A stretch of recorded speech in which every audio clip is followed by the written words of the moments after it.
Aujourd'hui, on se fait un jeu qui a révolutionné le survival horror. Resident Evil 2. Le tout uniquement avec deux logiciels qui sont Blender et After Effects. J'ai donc commencé mes recherches sur internet et j'ai trouvé cette image. Le Tyran X, le monstre iconique de Resident Evil 2.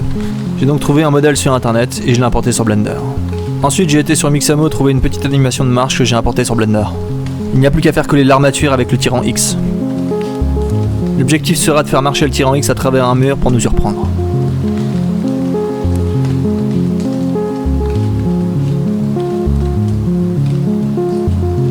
On voit bien que l'animation de marche fonctionne très bien.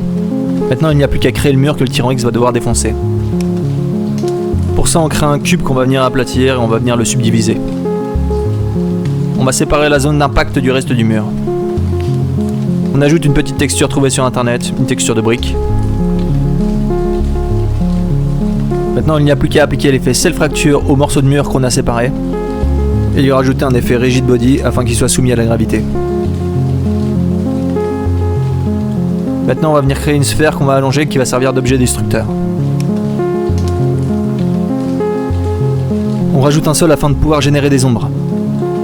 Maintenant le tyran va devoir effectuer une rotation après avoir défoncé le mur, rotation qu'on va effectuer grâce à un objet nul. Maintenant il n'y a plus qu'à rajouter quelques éclairages et le tour est joué.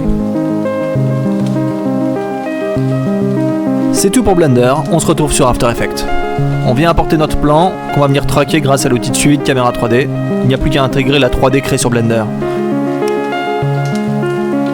On modifie la colorimétrie générale, un petit peu de fumée, et c'est terminé.